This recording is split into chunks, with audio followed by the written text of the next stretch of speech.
Boa noite, meus aterrorizados. Aqui é Angel Black com mais uma história de terror para vocês. Mas antes de irmos para a história de hoje, peço para você que não é inscrito que se inscreva no canal. Deixa aquele like para fortalecer e ajudar o canal a crescer. E também compartilhe em todas as suas redes sociais. Agora, se você não gostar, compartilhe com os seus inimigos e se vingue deles. Também não deixem de estar ativando todas as notificações do canal, apertando o sininho das notificações na opção Todas. Só assim você receberá em primeira mão o conteúdo do canal Angel Black Contos de Terror assim que ele chegar no YouTube. Bom, agora sem mais delongas, vamos para a história de hoje.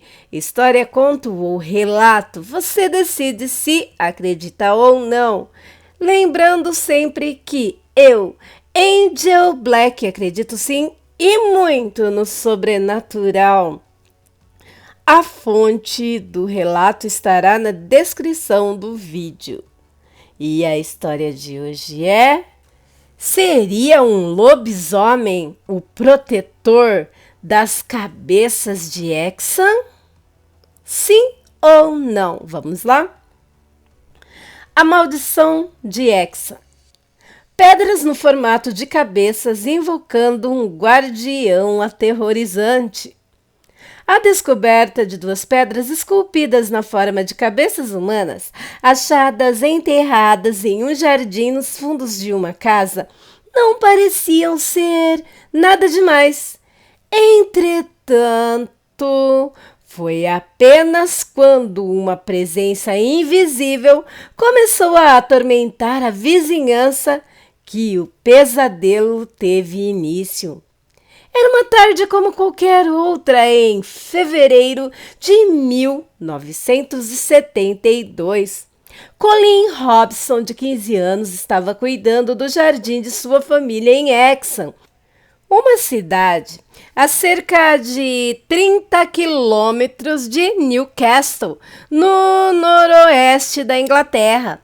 Enquanto escavava ao redor das plantas, sua pá bateu no que parecia ser uma pedra enterrada. O rapaz avisou o avô da descoberta que tinha feito, e este o aconselhou a desenterrar a pedra, pois ela poderia atrapalhar o crescimento das raízes. Limpando a terra, ele descobriu que a pedra do tamanho de um punho fechado havia sido entalhada na forma de uma cabeça humana. Impressionado com a descoberta, ele chamou o avô, que lhe ajudou a retirar a pedra do solo.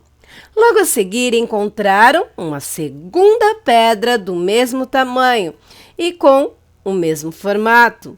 As pedras, que logo ficaram conhecidas como as cabeças de Exan, pareciam ser muito antigas. A primeira tinha uma face quase esquelética, sugerindo ser masculina para todos que a viam, e foi apelidada de Garoto. Sua cor tendia para um verde acinzentado, com fragmentos brilhantes de cristal de quartzo. Os olhos arredondados eram fundos, com um nariz afilado e uma boca larga. Ela era muito pesada, mais pesada do que cimento ou concreto, com um cabelo esculpido correndo da frente para a parte traseira da cabeça. A segunda cabeça, a garota, parecia uma bruxa, com olhos esbugalhados, as maçãs do rosto estreitas e cabelos armados, que parecia ser um coque. Havia traços de pigmento vermelho e amarelo onde ficava o cabelo. As cabeças de Exan. Depois que as cabeças foram retiradas do solo, o garoto as lavou e as levou para dentro de sua casa, depositando-as no alto de um armário para que todos pudessem vê-las. Realmente era uma descoberta arqueológica bem significativa. Embora ninguém soubesse a origem, cogitavam que fossem romanas ou, quem sabe, ainda mais antigas. Foi então que as coisas começaram a ficar estranhas e incidentes inexplicáveis tiveram início. Todos na casa sentiram uma mudança no ambiente. Era como se algo ruim estivesse acontecendo. Uma sensação até então indescritível de perturbação. Objetos caíam no chão, sem que ninguém fosse responsável por movê-los. Garrafas, porta-retratos e livros simplesmente não paravam nas estantes e prateleiras. Um telefone teimava em cair da mesinha, até que o fio foi arrancado da parede. Uma fechadura quebrou depois da porta bater com força. Rachaduras começaram a aparecer nas paredes e os quadros? Os quadros! Estes ficavam tortos. Certa noite, os moradores da casa acordaram com um som de vidro estilhaçado. A janela da sala havia simplesmente estourado, lançando cacos de vidro por todo o aposento. Enquanto isso, no local exato onde as pedras haviam sido removidas, brotavam ervas daninhas e eras espinhosas. Uma praga de formigas e abelhas tomou conta do quintal, arruinando o jardim, até então bem cuidado e livre de insetos. Mas o pior de tudo era o cheiro, uma mistura de fedor de urina de animal selvagem impregnando a casa. Muitos dizem que existia uma explicação para aqueles acontecimentos e que a maioria poderia ser interpretado de maneira racional. No entanto, a família sentia que havia algo de muito errado. Nenhum deles mais dormia de maneira tranquila e a sensação de estar sendo vigiado, mesmo quando estavam sozinhos, era insuportável. Entretanto, foi uma vizinha chamada Ellen Dodge, que morava na parte dos fundos da propriedade, quem teria o primeiro contato com a força até então desconhecida, que parecia habitar a casa. Ela relatou a seguinte história. Eu estava colocando roupas para secar no varal, em meu quintal, quando vi um grito de Brian, meu filho mais novo, que na época tinha 10 anos de idade. Eu corri para ver o que estava acontecendo e o encontrei chorando, desesperado. Perguntei o que havia acontecido e ele disse alguma coisa, mamãe, alguma coisa está me machucando. E eu disse a ele, para ele me mostrar onde doía. E de repente ele começou a gritar novamente, como se estivesse tendo um ataque. Fiquei tão assustada que tentei segurá-lo e então percebi que havia marcas vermelhas surgindo embaixo de sua camisa.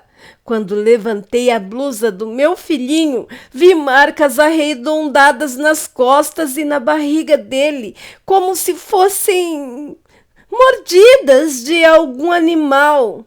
Eu fiquei apavorada e corri com ele para dentro de casa. Levei Brian até o médico e ele disse que as marcas eram semelhantes a mordidas de cachorro. Quando voltei para casa, descobri que haviam marcas de arranhão e pelo menos uma mordida nas minhas pernas. Lembrei-me que quando corria com o Brian no colo, sentia alguma coisa avançando nas minhas pernas, mas eu não havia percebido que eu estava ferida. Esse foi o primeiro incidente envolvendo os Dodge, mas não o único. Alguns dias depois do incidente com as mordidas, a senhora Dodge estava cuidando do quintal quando sentiu um fedor estranho que lembrava o cheiro de um animal peludo molhado. Ela sentiu então uma presença e essa força invisível a derrubou no chão, subindo sobre seu peito, impedindo-a de se levantar. Parecia ser um cachorro muito grande ou uma ovelha. Eu conseguia sentir os pelos crespos da coisa, um fedor medonho, um hálito quente, contou ela a um jornal. Quando consegui me levantar, corri para dentro de casa e tranquei a porta. Ouvi barulho da coisa se chocando repetidas e repetidas vezes contra a porta. Tive medo que ele conseguisse derrubá-la.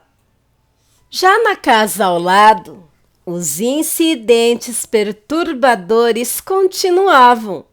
Uma noite a família foi acordada com uma espécie de latido ou rosnado muito alto que parecia vir da sala. Quando correram para ver o que estava acontecendo, encontraram o sofá todo arranhado com marcas de garras que haviam rasgado o tecido. A mãe de Colin, Ellen Robson, teve, dias depois, uma experiência com a criatura invisível. Ela contou ter sido perseguida por alguma coisa que arfava e que tentou derrubá-la no chão em 2 oportunidades. Era como se fosse um cachorro grande e peludo.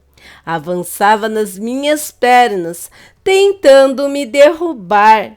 Em determinado momento, eu senti como se algo tivesse arranhado meu tornozelo, mas era uma mão humana que me segurou e puxou violentamente.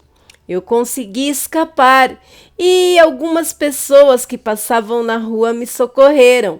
A mão deixou ferimentos que um enfermeiro sugeriu serem unhas muito afiadas. Os jornais ingleses noticiaram a suposta maldição de Hexham. Com todos esses incidentes, os Robinsons e os Dodds assumiram que os acontecimentos tinham alguma relação com as cabeças retiradas do solo. Afinal, eles só começaram depois de sua descoberta no quintal. O último incidente demonstrou que as coisas estavam em uma escalada de horror que não parava de aumentar.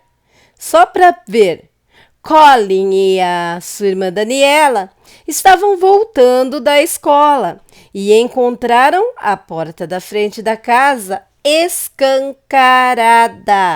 Ao se aproximarem para ver o que estava acontecendo, se depararam com uma criatura medonha, deitada ali, espojada, bem no meio da sala. Colin descreveu a coisa como meio homem, meio cão, mas parecido também com um carneiro. O pelo era crespo como novelos escuros de lã. Ele se movia de maneira desajeitada nas 2 pernas traseiras, mas logo se colocou de 4 e os perseguiu até o lado de fora da casa. Os 2 conseguiram escapar e chamaram os vizinhos. Nada foi encontrado na casa, embora um cheiro forte de animal pudesse ser sentido no ar. Aterrorizados, os Robinson decidiram chamar professores da Universidade de Newcastle que aceitaram levar os artefatos. Um padre também foi chamado para abençoar a casa e purificar o lugar de qualquer presença demoníaca que pudesse estar causando aquela situação para alívio de todos. Bem, com a remoção dos artefatos, as coisas se acalmaram na vizinhança. Mas esse não foi o final da história. Bem longe disso. O horror apenas mudou de endereço. Assim que as cabeças foram entregues à doutora Annie Ross, uma respeitada especialista em folclore celta.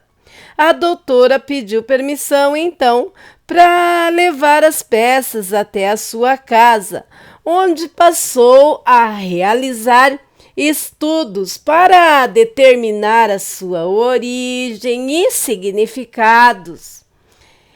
Em um artigo publicado na revista Folklore, Myths and Legends of Britain, Ross defendia que os artefatos tinham pelo menos 1.800 anos de idade e que haviam sido criadas como partes de complexos rituais de feitiçaria celta.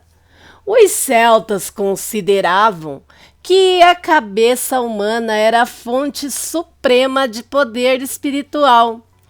Eles utilizavam representações de cabeça humana ou crânios como foco de vários rituais ou como guardiões espirituais. Acreditava que os deuses podiam ver através das cabeças dispostas nos lugares sagrados e assim participarem das celebrações de modo presencial. Em alguns casos, as cabeças tinham função de proteger lugares sagrados e estabelecer uma ponte entre o mundo real e o espiritual.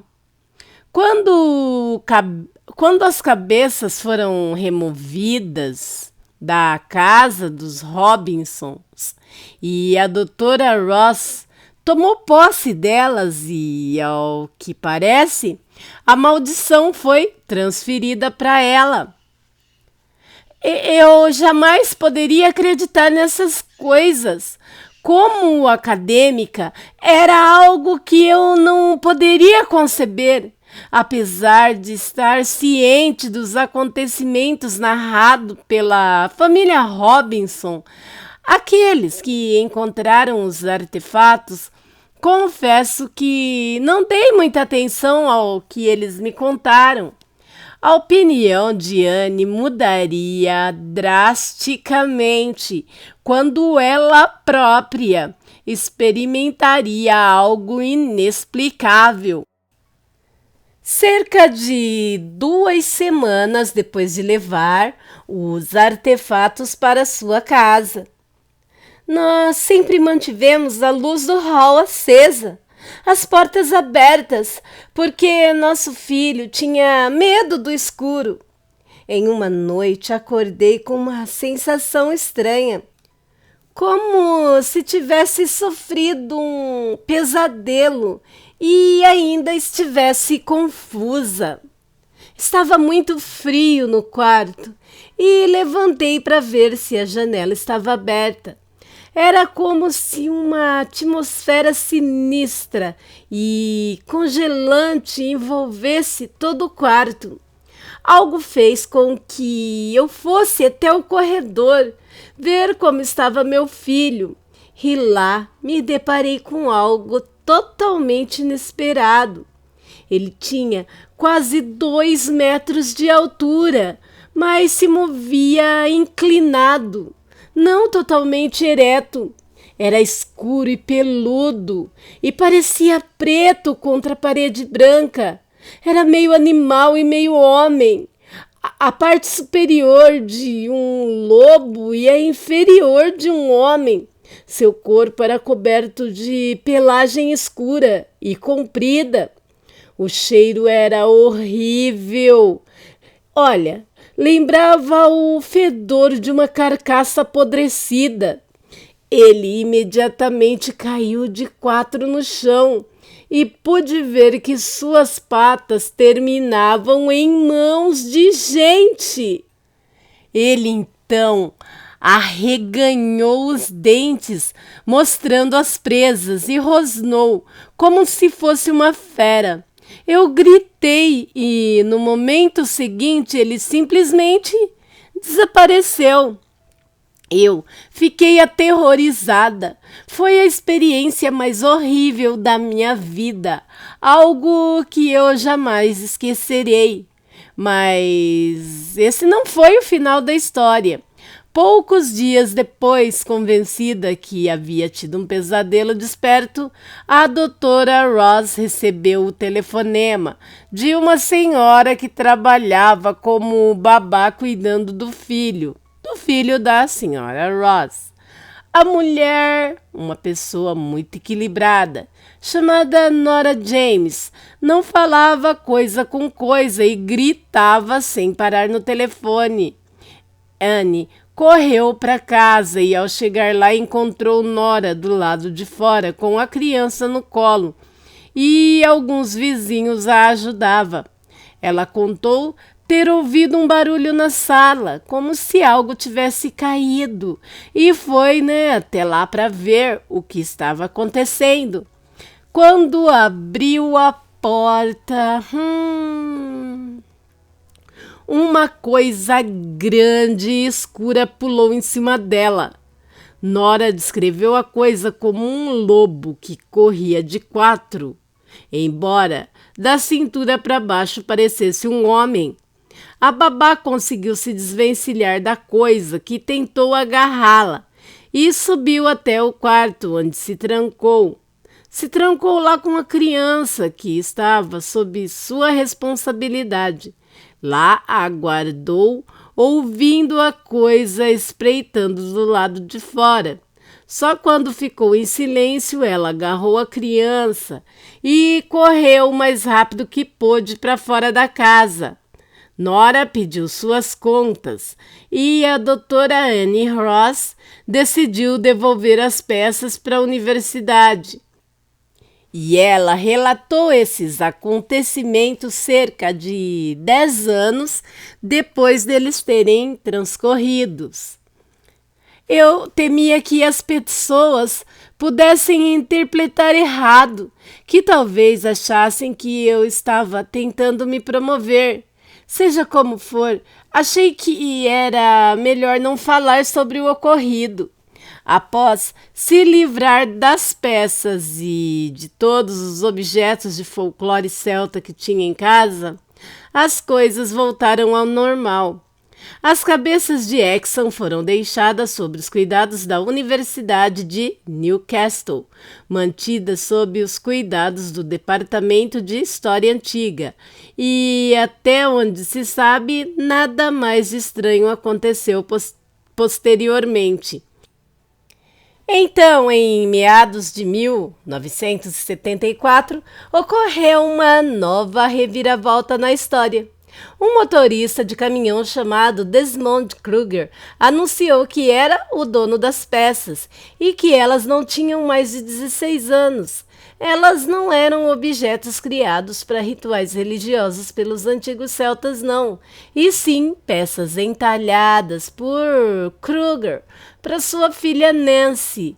Ele explicou que havia morado exatamente naquela casa, posteriormente ocupada pelos Robinsons, muitos anos depois. Naquela época, Kruger trabalhava fazendo entalhes decorativos em pedras e um dia decidiu fazer 3 peças no formato de cabeças para dispor pelo jardim. Nem se brincava com elas. Chegou a pintá-las certa vez. Ele contou: um dia uma delas se quebrou e eu simplesmente a joguei fora. As outras duas ficaram por anos no pátio e, quando nos mudamos, não fazia sentido levá-las conosco. Devem ter sido chutadas para o lado e acabaram afundando no terreno onde foram encontradas. Envergonhado pela publicidade que atraiu, Desmond Kruger disse que foi a público apenas para relatar as coisas do seu ponto de vista. A respeito das peças, ele explicou: tenho certeza que são essas peças que eu entalhei. Elas ficavam no pátio e eu as via todos os dias quando saía para o trabalho. A doutora Annie Ross, no entanto, refutou a explicação do caminhoneiro, a não ser que o Sr. Kruger estivesse familiarizado com a maneira como os celtas moldavam as cabeças de pedra. Ela não poderia reproduzir o mesmo processo.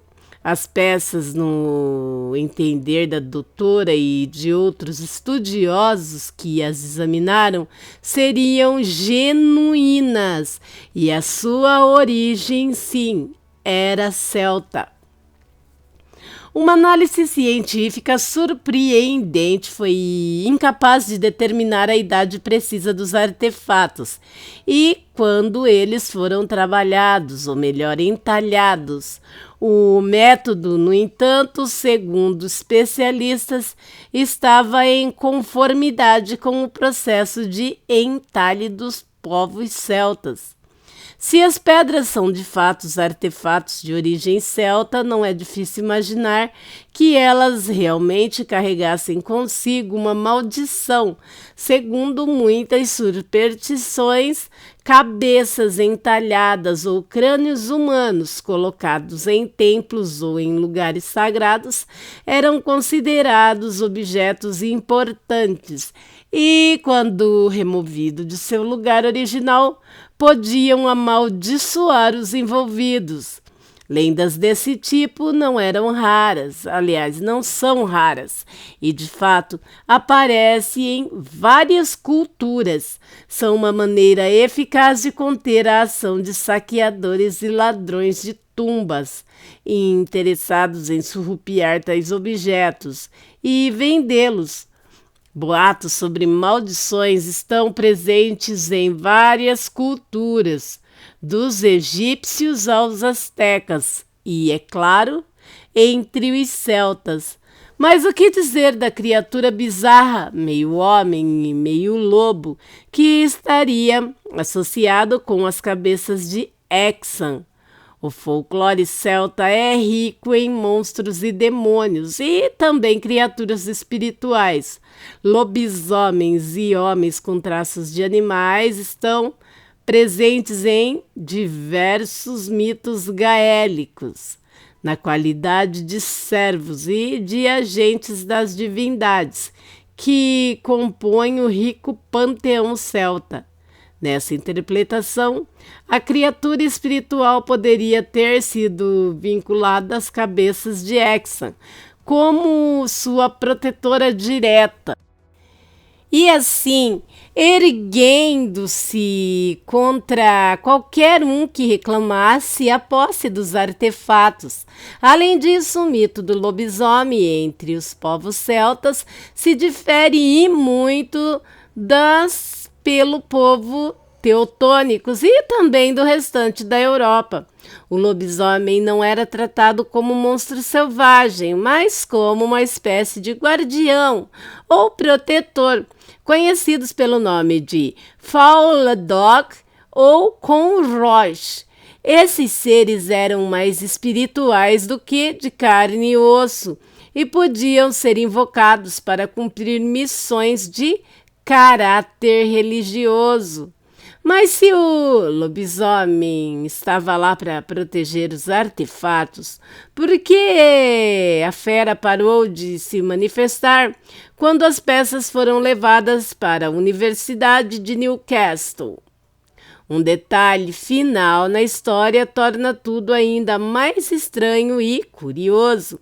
Em 1976, uma ala do Museu da Universidade de Newcastle se incendiou e, no trabalho para apagar o fogo, várias peças foram dadas como desaparecidas, e entre elas as duas cabeças de Exan. Elas teriam sido reclamadas pelos deuses celtas? Ou alguém aproveitou o incêndio para levar as peças e vender no mercado negro de artefatos históricos? Talvez o homem-lobo tenha dado um jeito de desaparecer para sempre com os artefatos. Hoje, o mistério das cabeças de Exan se tornou ainda mais profundo. Não sabemos seu paradeiro, sua idade e se eram realmente artefatos arqueológicos ou simples reproduções. Pior ainda, provavelmente jamais saberemos se a maldição continua ativa ou se não. É um relato realmente cheio de mistérios. Cuidado, hein, meus aterrorizados, não vai levando tudo que encontrar para dentro de casa. Você pode estar levando um objeto amaldiçoado, então, cuidado. Bem, deixem nos comentários o que vocês acharam do relato de hoje, tá bom? Lembrando de sempre manter o respeito nos comentários, pois todos temos o direito de não acreditar, mas também temos o dever de respeitar. E aí, meus aterrorizados? Acreditam ou não? Bom, se você ficou até o final do relato, não esqueça de dar aquela dedada no like, tá bom? Também vai lá no sininho das notificações na opção todas e ative o sininho para você receber em primeira mão o conteúdo do canal na hora que ele sair no YouTube.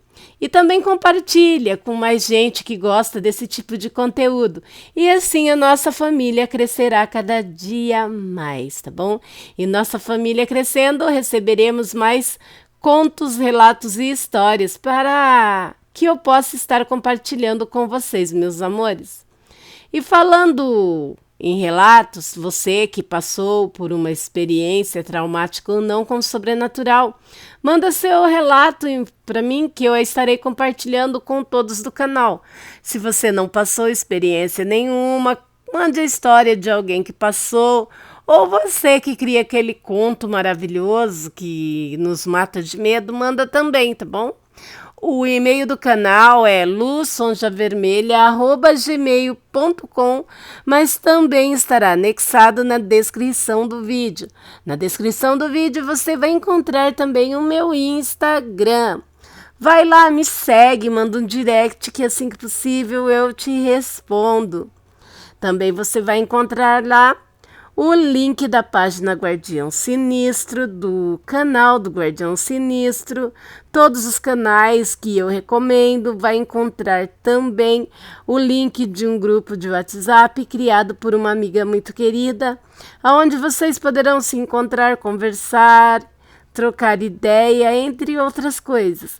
Passo sempre lá, dar um oi, mandar um beijinho, sempre que possível. Vai ser uma honra ter vocês no grupo. Também está na descrição do vídeo o link do canal Fronteiras, onde eu e César, do canal Aliena Mundi, narramos casos policiais que chocaram o local uma época, conhecido nacionais e internacionalmente, alguns resolvidos e outros envoltos no mais profundo mistério. E para finalizar, você encontra também o link do meu outro canal, Viajando no Tempo, no plano físico e também no plano espiritual. Lá é meu cantinho de paz, onde eu recarrego a bateria e convido vocês para estarem indo lá comigo. Lembrando que não é de religião que falo, pois a minha religião é a elevação de espiritualidade, os anjos, Deus, Jesus. Também aprenderemos sobre as outras religiões, como budista, Krishna. Conheceremos sobre o tarô, oráculos, enfim, saberemos sobre muitas coisas lá no Viajando no Tempo, tá? Dá um pulinho lá. E eu quero agradecer a todos os canais parceiros. Canais esses que me ajudam nessa aventura louca, porém maravilhosa que é o YouTube. Quero agradecer também a todas as páginas e grupos do Facebook que me ajudam na divulgação e até na criação do meu trabalho. Gente, dá um pulo também na página Angel Black Contos de Terror no Facebook, lembrando do Facebook agora, e na página do Covil, do Guardião Sinistro. E tem outros sites também que deixarei na descrição. Quero agradecer infinitamente também a todos vocês, meus inscritos, meus aterrorizados, pois sem vocês não teria o canal, não teria Angel Black, tá bom?